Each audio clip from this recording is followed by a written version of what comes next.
on the Trail, the most exciting television coverage of the Midwest's richest bass tournaments.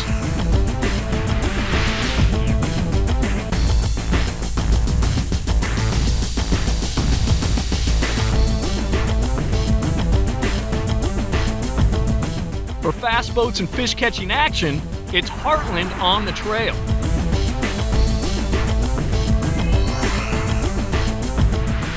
This week, we're back at Table Rock Lake for Heartland's Pro Am event. Spring has sprung in the Ozarks and the bass are biting.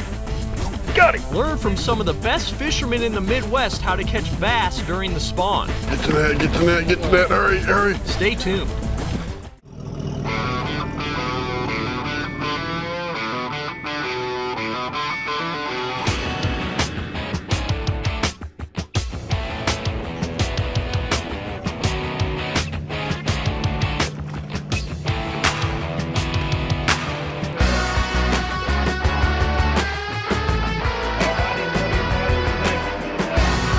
Road number 6, Chester Cross is a road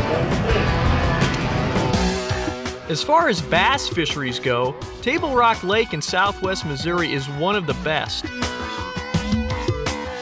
And one of the best times to fish the rock is in the spring when big female bass move from their deeper wintering grounds into shallow water to spawn. Spawning bass may seem more accessible to fishermen, but as you will soon see, they're sure not easier to catch. Cheese and fries. Heartland Tournament Association is here in mid-April. The weather is warming, the bass are moving shallow, and competitive bass fishermen are getting anxious. Today's Pro-Am event will test the best of the best in the region, and every angler here is chomping at the bit to get started and prove himself. We'll be following 3 top fishermen for today's event. Mike Fan of Ozark, Missouri is a light line fisherman that excels during the winter and pre-spawn period. Mike's been on solid fish the past couple of weeks, but his pre-spawn bite could be coming to an end. Kelly Power of Cape Fair, Missouri is one of the saltiest anglers on Table Rock Lake. He's known for power fishing the upper stretches of the James River and extracting hefty limits from its dingy waters. Brian Herndon, son of Larry Herndon, winner of last week's Buddy Tournament, is a master sight fisherman. Brian has marked several big bass on the beds and is poised to win this tournament. If the wind blows, however, he could have difficulty locating his fish and an even harder time hooking them. Table Rock's level remains steady at 914, 1 foot below pool. Water temperature is between 58 and 64 degrees.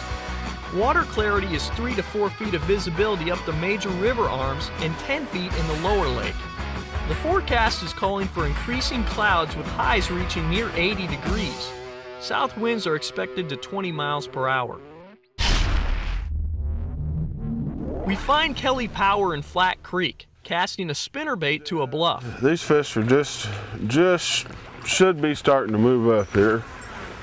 So it's just going to be a big old reaction bite as much as anything. And if you catch one, it should be a really good one. This is the only way you get them to bite, or at least the only way you can cover enough ground to get the bites. And I'm just going to kind of keep jumping around here trying different things until we figure out what they want. Brian Herndon is looking for bedding bass in a small pocket in White's Branch. He's tied on a drop shot rig with a white custom poured 2.5-inch tube bait. His drop shot rig allows the tube bait to stay in the center of the bass's bed for a longer period of time, thus creating a more aggravating presentation. Got him.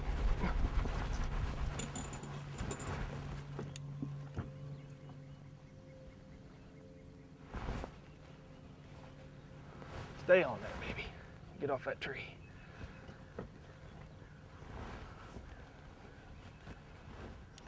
He's coming right beside you. Right beside you. Hang on, hang on, hang on. There you go. Thank you, sir. You're welcome.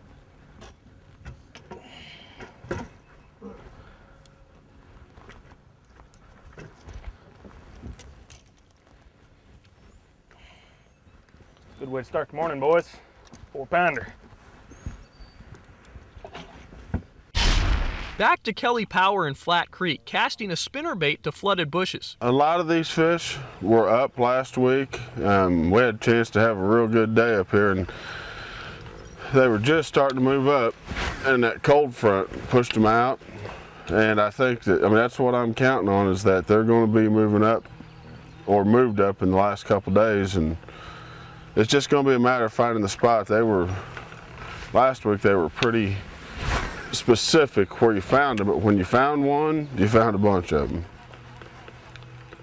And around some of these bushes and stuff, there ought to be some fish holding. It's just going to be a matter of determining. Last weekend they'd eat a jig pretty decent. It's just going to be a matter of determining whether they want a jig or a spinnerbait, and it may take that wind to get them really aggressive. Brian explains bass behavior during the spawn. When they first come up and spawn, sweep their beds out, they don't have any eggs in their bed.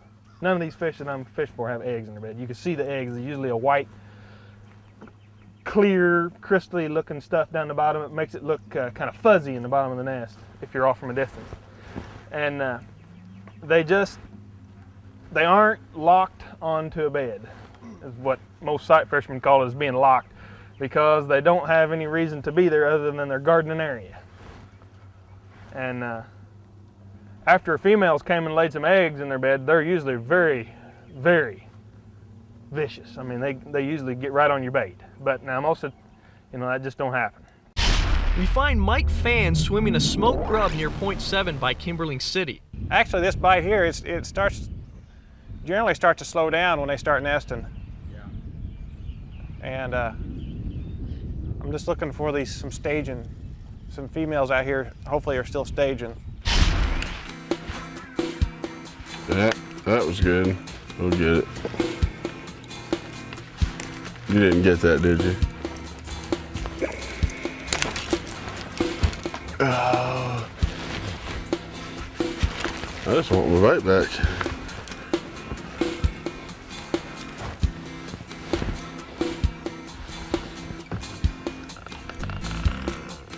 You're supposed to turn the camera off when I do that.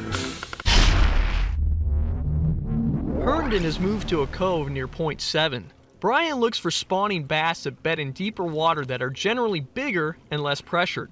Of course, the deeper the water, the harder bass are to see. Luckily for Herndon, his vision is good, and lengthy sight fishing experience has trained his eyes to find bass in most water conditions. Got it!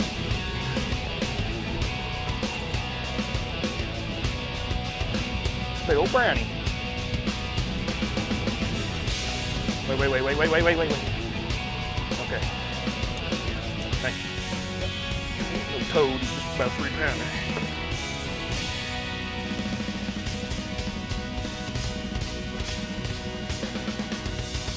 But he's something to pass the time.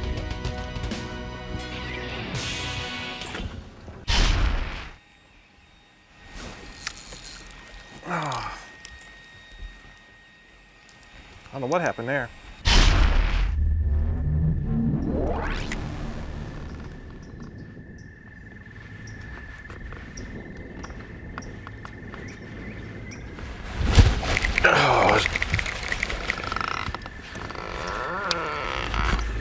It was just missed one.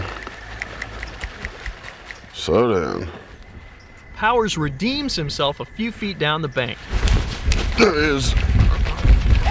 Good fish.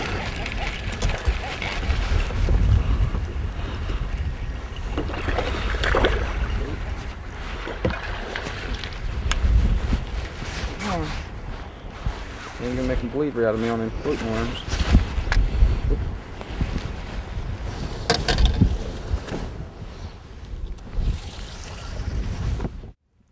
Herndon has found a big bass he located in practice near Point 7. I know I look stupid, but I'm not doing it on purpose. I can't see that sun shining in the side of my glasses. This fish here, he don't care what I look like anyhow. Mike Fan's moved near Jocks Creek. He's still swimming a smoked grub over pole timber. Yeah, net.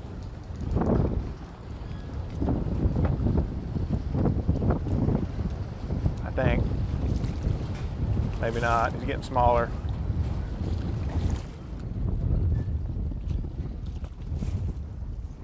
Yuck.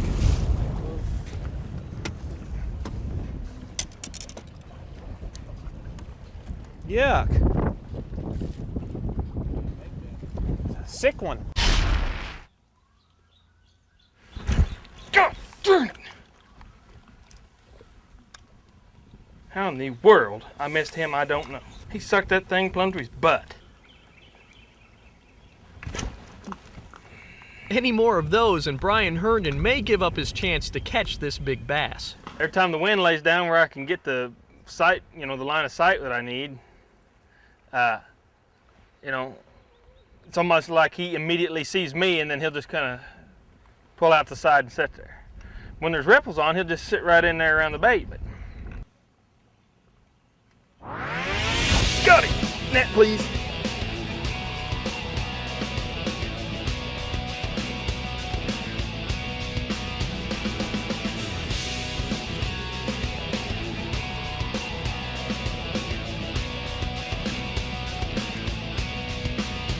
Hey, buddy.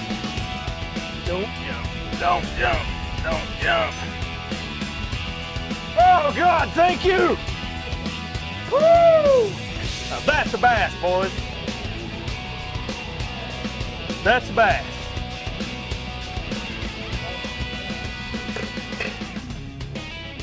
Thank you, Lord Jesus. That's why you always have to persevere. If I'd have got him earlier, wouldn't have touched it. Well, you just can't fish perfect, you know. The nice thing about these fish is they don't go away. They just stay right there and wait on you to come back. Brian Herndon moves to Schooner Creek. With abundant cover and protection from wind, the back end of docks provide a perfect spawning habitat for bass. Boat positioning is critical to avoid spooking bedding bass in this situation. So Herndon ties up to docks to avoid unnecessary boat movement. Yeah, you are dead meat, mister. Do you? Net? Hot diggity. Good job. Way to go, Chief. And it's a nice one, too. All right. Thank you. Good job. Now that is perseverance.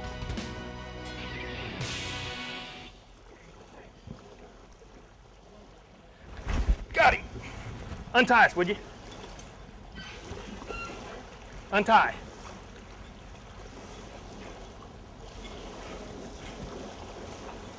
Never mind, I got him over net.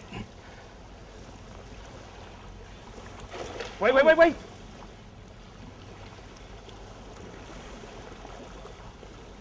Wait till he comes up. Now. Good job. Got it. Way to go. Thank you.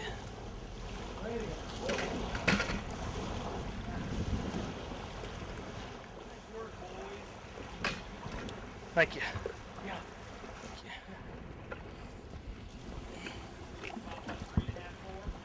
There you go, 4. I believe so. One more, boys. Well, it's clouding up a little. Yeah. Herndon's off to greener pastures. Kelly Power is now at the mouth of the James River. He's burning a spinnerbait in wind-blown pockets.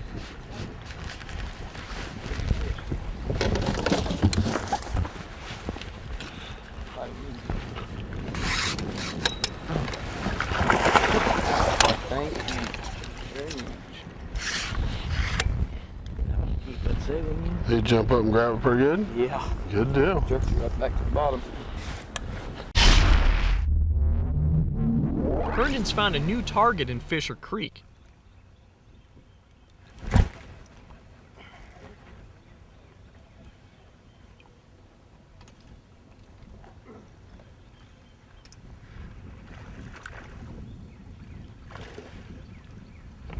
Your limit. Way to go. Woo.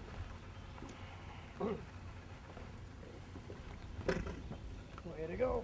Took a different angle, I guess. Mean mouth.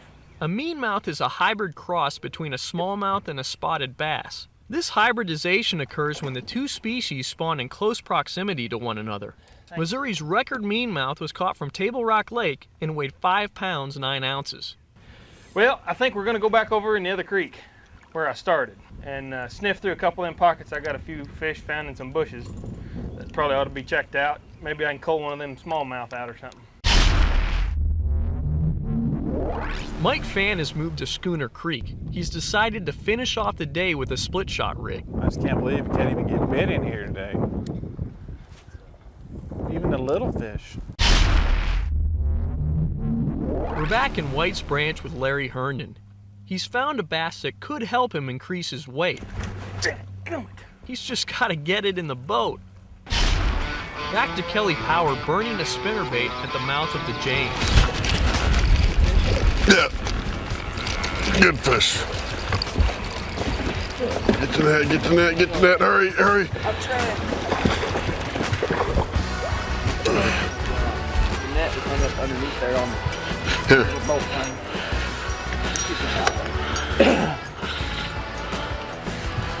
I just gotta get the boat back. That's all right, that's all right, that's all right. You grab that lid for me and open it. Thank you. Dadgummit!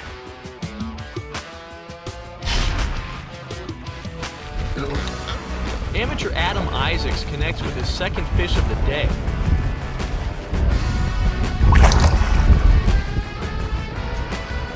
I'm not sure.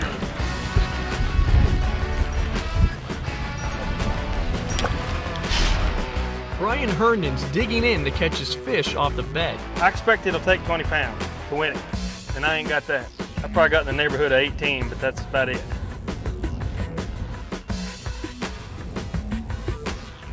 I get this fish, it'd help me. Get that little smallmouth out of there. Be wondering. Herndon's fate seems to be swimming just beneath him in Table Rock's clear waters. Unfortunately, time is at a premium. And this bass doesn't want to visit the weigh-in stage.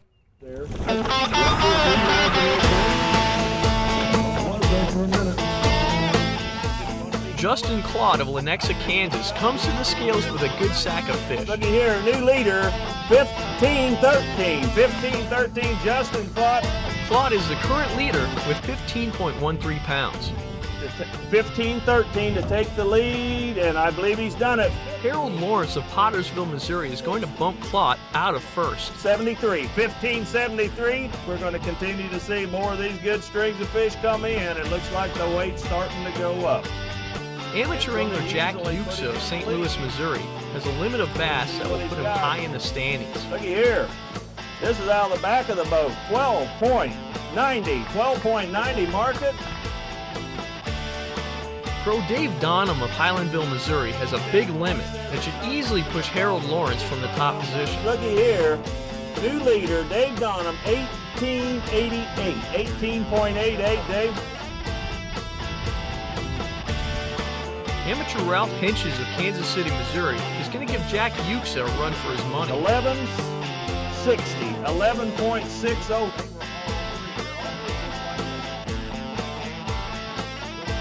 Featured Heartland on the Trail angler Brian Herndon is next to the scales. Looky here, here's these big fish. It's a good one. 5.17. 5.17. You looked at him all day, and I'd say you looked at him well. He's got to beat 1888 to take the lead. 18.29. 18.29 pounds, Brian. Could have got rid of that last fish. You would have been right there. But that's just that's why they call it fishing instead of catching sometimes. And we all know how that is if you spend some time out there on the water. It's fact. Tom Alsop comes to the scales with a sack that will threaten the lead of Dave Donham. His limit is anchored by a kicker fish weighing 6.23 pounds. Come over here, Tom. You act like you're a little nervous. There is 18.50. I'm not going to call it until it's 54. 18.54 pounds. The winner of the 2004 Heartland Pro Am event on Table Rock Lake is Dave Donham with 18.88 pounds. Second goes to Tom Alsop with his 5 fish weighing 18.54 pounds. Tom caught his fish while sight fishing in cuts out of the wind. His selection of bed fishing baits included white tubes, lizards, jigs, brush hogs, and craws. In third, on the trail featured angler, Brian Herndon with 18.29 pounds. Top honors on the amateur side go to Jack Ukes of St. Louis, Missouri, with his limit weighing 12.9 pounds. The biggest bass caught by a pro in this tournament was Tom Alsop's 6.23 pound largemouth. Here's the best of the rest.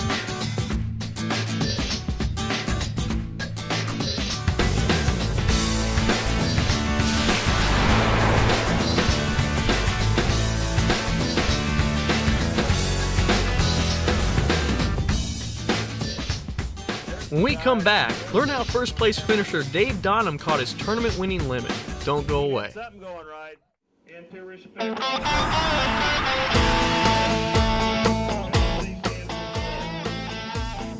New leader, Dave Donham, 1888. 18.88, Dave. 2004 Heartland Pro Am winner Dave Donham used a large blue and silver Smithwick suspending rode on windy points between Kings River and Campbell Point. The bass were in a pre-spawn mode and positioned in 8 to 12 feet of water on pole timber off 45-degree banks. Bites came as Donham twitched his rogue near the timber. Surprisingly, he didn't pause the rogue during the retrieve.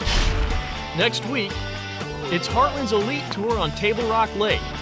The best fishermen in the central U.S. are fishing alone and catching big bass. If you want to be a better bass fisherman, watch this show.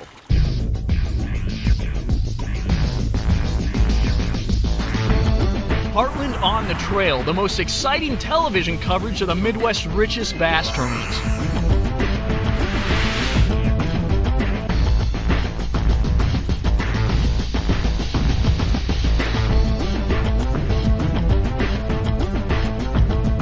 For fast boats and fish catching action, it's Heartland on the Trail.